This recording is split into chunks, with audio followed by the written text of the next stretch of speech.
Hey folks, how's it going? Rome Gaming here, back in another video. Today's episode, we're taking a look at the Unholy Death Knight for Season 2 of The War Within. If you want to follow along in the guide, there will be a link in the description of the video. Go ahead and click it. It'll take you right out to this page, and this is going to have like the talents. It's going to have pretty much everything that we're going to cover in this video. If you just want to kind of scroll with us. This guide should, for the most part, be valid for most of Season 2. So like if you're watching this in like 11.17, for example, it should be pretty accurate still. I'll just make sure that your talents are updated to whatever like Raider IO says. Go in there, find the top 4 or 5 Unholy DKs, see what they're running. Your talent should probably be pretty similar to theirs. So with that being said, we'll get started here. We'll start with the pros and cons. Actually, I'm already jumping ahead of myself. They're S tier, so let's go ahead and check that out on Archon. So here they are, currently in S tier. They're in the number 2 spot behind Balance Druid. These two have been going back and forth pretty much all season. I remember earlier in the season before Unholy DK did get nerfed, they were sitting at number 1. So still the same comp that we've been seeing all season with these 3 here. And if we go down to the DPS here and we sort by descending, we can see that they have ran a 21 key and timed it, and they're sitting at the top of the DPS meters. So this is the highest DPS specialization in the game right now, but it scales with pack size. So you got to have a tank that's going to go in there and pull a lot of mobs. You got to have a healer that's really coordinated to be able to heal everybody up. But if the target count gets up there, Unholy DK is the top DPS right now. So let's talk about some of the pros and cons. So first pro here, some of the best scaling AoE in the game. We just showed that. They also don't have very long ramp times either. So we're not something like just for example, like a Demonology Warlock who has to get all their pets out, summon a bunch of pets, then put that into a Demonic Tyrant, then build imps.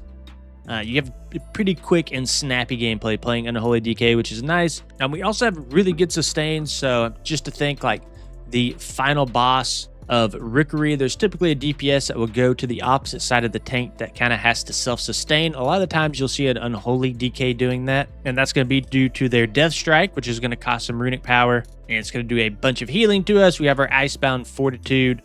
We also have our anti-magic shell, and we also have our anti-magic zone, which is not on this list, but we're very, very good against magical damage encounters. Now, we also don't lack in the utility department either. We have our Raise Ally, we have a Battle Res, and we also have some of the most unique utility in the game. There's not many other specs that have something similar to this, is Abomination Limb.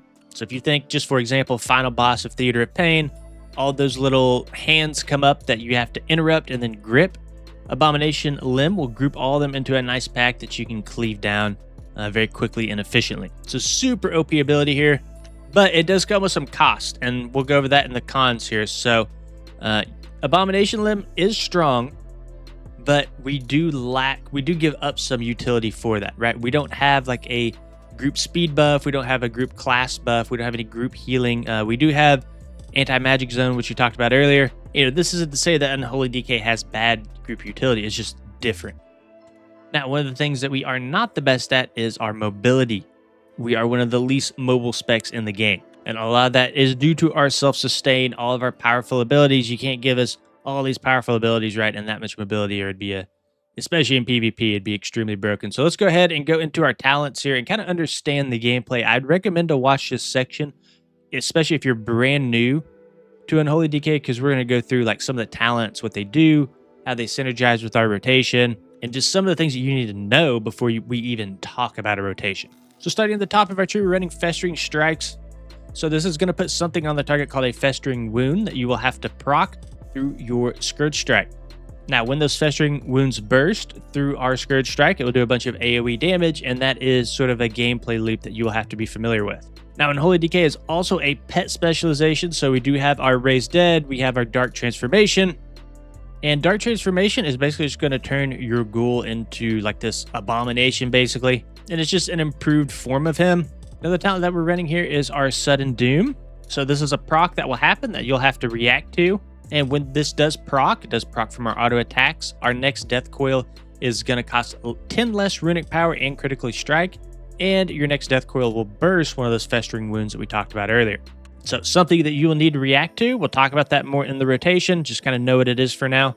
And then we also have a couple other talents here that synergize with Sudden Doom. We have Harbinger of Doom. This is just going to allow your Sudden Doom to accumulate up to 2 charges and increase the damage of your next Death Coil. We have Rotten Touch here. This is going to beef up your next Scourge Strike, and then we have Doomed Bidding. So this is another reason it's very important to consume Sudden Doom, is because we will spawn a Mages of the Dead. So again, very, very important not to sit on Sudden Doom procs. Now, there's other things that synergize with Sudden Doom, but I don't really want to get into all that right now. Let's go ahead and talk about Defile next. So we're going to have this sort of Defile window, and your rotation will change based on whether or not you're within this Defile window. If you're within the Defile window, this is where you want to be using your generators and your spenders. So you're going to be generating with something like your Scourge Strike, and you want to be spending with your Death Coil or your Epidemic. Now, Epidemic is used at 6+ targets, and then Death Coil is going to be used at 5 or less targets. So keep that in mind. We do have a note in the rotation section that highlights and points that out, but just know that both Death Coil and Epidemic can both proc Sudden Doom. So within this Defile window, we're sort of in this generator and spender sort of phase. So basically, Scourge Strike and Epidemic will move up the priority list when you're within this window. And again, on Defile, I might not have pointed this out yet, but in Defile, it does not matter if the mobs are in Defile or not. It matters if you're standing within it. So if we look at the middle paragraph here, it says, while you remain within your Defile, your Scourge Strike will hit 7 enemies near the target. So this is going to turn that Scourge Strike into like an AOE ability. So something to keep in mind there. And then we also have our Festering Scythe. So this is another proc-based ability, and every 20 Festering Wounds that we burst, our next Festering Strike becomes Festering Scythe. So this will become a very high priority proc. When it happens, you do want to be tracking this in some sort of way, because this is going to do a ton of upfront damage, and this is also going to infect 2 to 3 Festering Wounds. So we'll be casting that on proc. And we've been talking a lot about Festering Wounds, so I want to go into Bursting Sores here. This is one of the main reasons that bursting one of these Festering Wounds does so much damage, is due to Bursting Sores. So when we have a Festering Wound on our target and we pop it with our Scourge Strike, it inflicts a ton of AoE damage to all the mobs around it. And it is literally all targets. It does reduce damage beyond 8, but it is an uncapped AoE, which is one of the reasons that our damage scales so high with more mobs. Okay, I think that's most of the things I want to talk about here. We also have our Unholy Assault, which is down here on 1.5 minute cooldown. You want to be pairing this with your Dark Transformation whenever you can. So it'll be every other Dark Transformation, since this is 45, right? And this is 1.5. This will inflict 4 Festering Wounds on the target. And it's going to increase all the damage that we do by 20% for 20 seconds. And then one thing that I did miss earlier from Dark Transformation is you can actually increase the duration of your Dark Transformation through Eternal Agony here.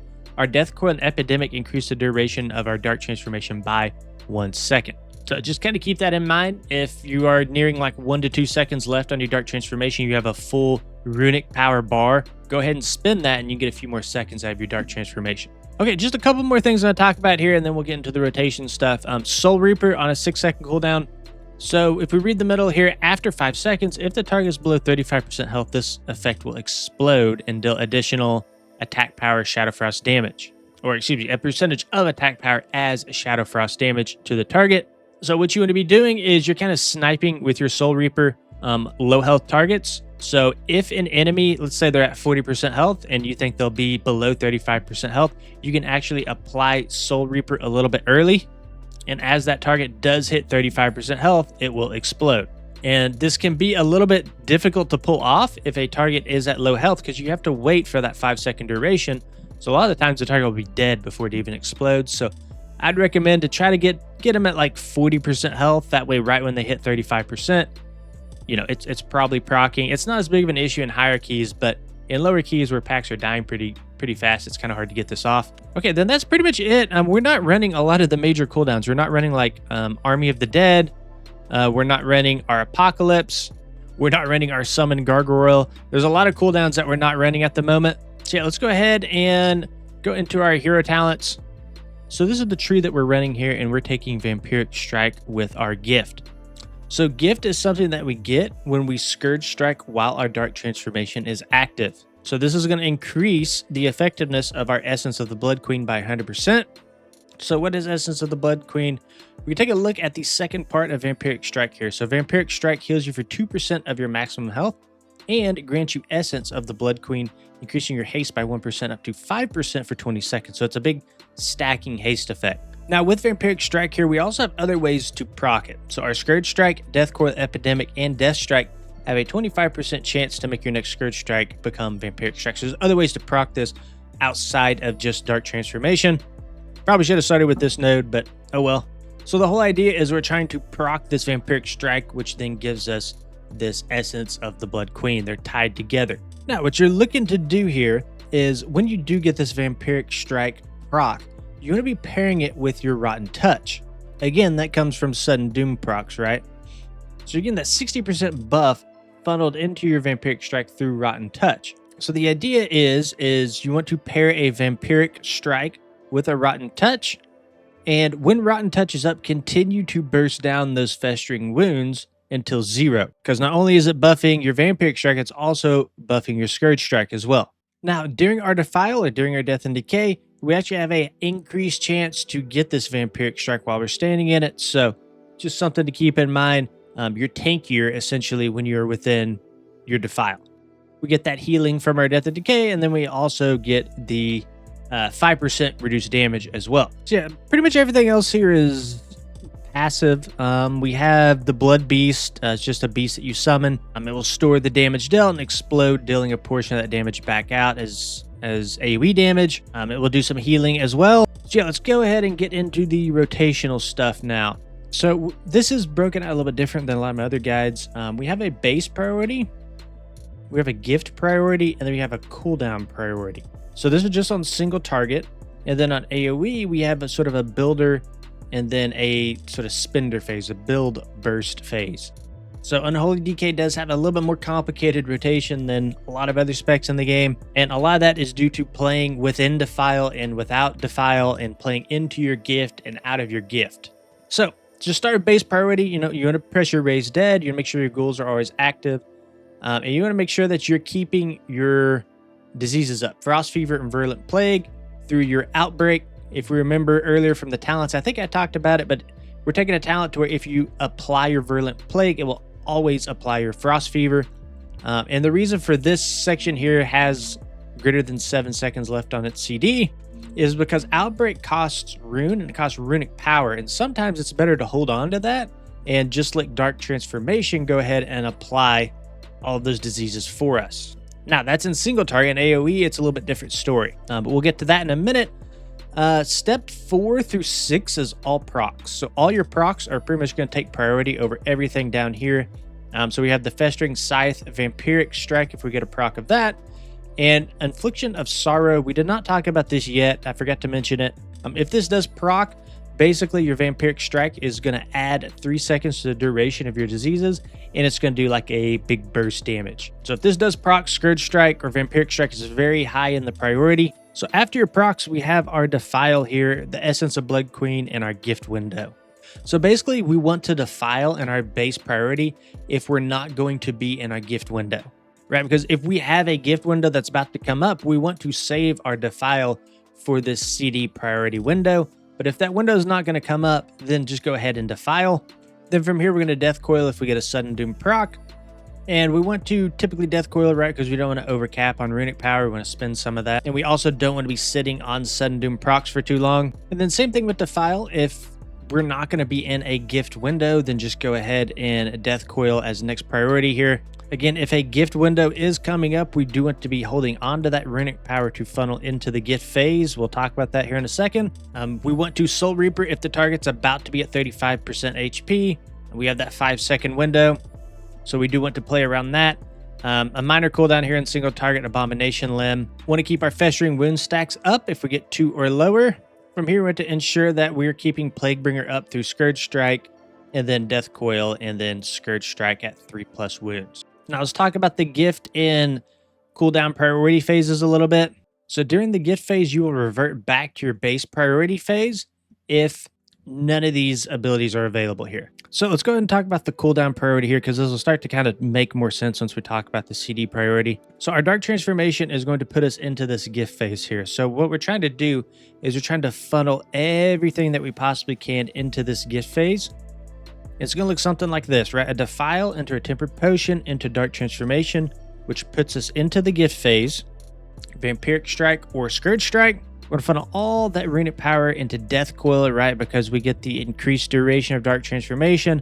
And then we also get the Coil of Devastation for that increased stacking effect. Like I said, it doesn't stack, but you want your Death Coils to benefit from this 30% direct damage increase. And you want as many Death Coils as possible to benefit from this. From here, we'll Unholy Assault and then any trinkets that we have. And then we will go back to our gift phase once we have our main cooldowns set up. So that's kind of a lot to take in. The main thing I would focus on probably if I was a beginner at this spec is come in here and get the cooldown priority set. And then from there, I'd just kind of go up and say, okay, I need to react to procs. There is this gift phase for Festering Scythe, but even in the base priority, Festering Scythe is very high priority. So I would react to Festering Scythe procs, and then I would just know if I'm in a gift phase, Death Coil and Vampiric Strike, I'm sending those till I can't.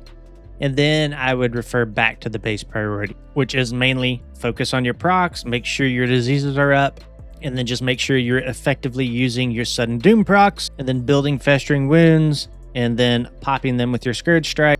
So on paper, this looks like extremely complicated, but to be honest, it's really not that bad once you break it down and kind of understand what's going on. Again, it's just send your big cooldowns. If you're in the gift phase, make sure you're focusing on these three. Then from there, just simply build and spin with Festering Wounds, use your runic power, use your Sudden Doom procs, and you should be just fine. So let's go ahead and talk about the AOE real quick. So we're going to talk about the burst priority first, because this is sort of the build priority, and if Defile's active, when you go into a pool, you'll just start out with the burst priority. And it's going to be very similar to kind of what we talked about in single target. You don't worry about the gift phase really though in AOE, but it does have sort of like a similar setup. So you drop Defile first, Dark Transformation into your potion and trinkets, and then if a Festering Scythe procs, go ahead and use it. You're going to follow the same priority between Outbreak and Dark Transformation. You can just use Dark Transformation to apply those poisons if you need. If not, you can use Outbreak. From here, you can Unholy Assault, which is another one of our major cooldowns. We can Epidemic if our Sudden Doom is up. And really, all these sections are is we're just building and spending, right? We're building Runic Power with Scourge Strike, and then we're spending with Epidemic. The only thing that's different here is that Epidemic does take a higher priority over Vampiric or Scourge Strike if Sudden Doom is up. So a lot of mumbo jumbo here, but that's really what's happening. And then your base priority is going to be very similar, just without all the big cooldowns. We do have Abomination Limb that comes in. Okay, let's talk about the build priority first. So the build priority is building Festering Wounds, and the burst priority is bursting as many of those wounds as we possibly can. This is good to use in the build priority because it doesn't do a ton of damage, and it helps us build, or helps us spread our diseases a little bit easier. And then we're going to react to procs, right? If we get like a Vampiric Strike, we're going to use it. We're going to build our Plaguebringer. So if Plaguebringer is not active, we'll go ahead and Scourge Strike to get that ticking. We'll use our Sudden Doom procs with Epidemic. And again, we're using Epidemic at 6+ targets, and we're using Death Coil at 5 or fewer targets. So I'll put a note in here. I don't think I have one. I thought I did. I'll put a note for that up here at the top. And then from here, we can Defile if we want to transition into a burst priority, or if not, then we can just Epidemic and continue to build with Festering Wounds. Right, but typically, you do not want to go into a burst priority until there are a significant amount of targets that have Festering Wounds on them. It's not something you'll typically have to actively think about, right? Because Defile's on that 20-second cooldown, so you should be able to have like 10 seconds to properly build enough Festering Wounds, and then when Defile's ready to go, you can just kind of send it and go into a burst priority. Okay, that was a lot. That was the most complicated rotation that I've covered so far. Hopefully it helped. Let me know if there's any way that I can improve on anything that we just discussed. Let's go ahead and get into consumables. So we're taking Flask of Alchemical Chaos, Tipper Potion, Algari Healing Potion. On our weapon, we are putting the Haste, the Mana Oil. Pretty standard stuff here for our Feast, Culminating Blasphemite. And then we are running the Haste Verse or Haste Mastery gems. On our weapon, we're running Rune of Fallen Crusader. We're taking Void Ritual on our helm. And then we're running Avoidance on our cloak and on our bracers. And then we're running Defender's March for the stamina on our boots. Stormbound Armor Kit on our legs. Bane Stat on our chest. And then Double Haste on our rings. We're running Cursed and Radiant Haste. And then we're running 2 Dusk Thread Linings. And then for our tier set, it looks like at first glance that this would impact our rotation, but it really doesn't. Just to read it out here, your spells and abilities have a chance to activate a winning streak, increasing the damage of your Death Coil and Epidemic by 4.5%, stacking up to 10 times. Death Coil and Epidemic have a 15% chance to remove a winning streak. So the problem with this is you would think that you would save up to 10 stacks before you would Death Coil Epidemic, but we don't have unlimited runic power. So we can't afford to let this stack up to 10 times, right? Because we'd very quickly overcap. So it doesn't actually impact our rotation. And then going into the 4 set here, casting Dark Transformation grants 10 stacks of Winning Streak. While Dark Transformation is active, the effectiveness of Winning Streak is increased by 100% and no longer has a chance to reset. So we're talking about in our rotation earlier. Let's see if I can find it again. This is why we want to funnel so many Death Coils after our Dark Transformation, because we're getting so much power in our Death Coil for that very short window. Okay, going into general tips, we pretty much talked about all of this already. Feel free to review that if you guys want on the website. And then let's talk about stat priority. So we have our Mastery Dreadblade here, simply going to increase the damage of our minions and our shadow damage abilities. And then in terms of secondary stats, we are running haste as our main secondary stat. And for one obvious reason, that's going to be due to the rune generation. More runes, more runic power, more damage overall. And then right behind that is going to be our mastery. So these two work hand in hand together. This allows us to basically punch faster, and this is what allows the punches to actually hurt, right? And at the bottom, we have versatility and critical strike. Versatility is just going to be a flat all damage and damage reduction. So synergizes with our whole kit pretty well. And then critical strike does not synergize with our kit hardly at all. So from both a defensive and a damage standpoint, versatility wins over crit. All right, guys, that's me into this video. If you enjoyed it, please consider liking, subscribe to the channel. See you guys in the next one.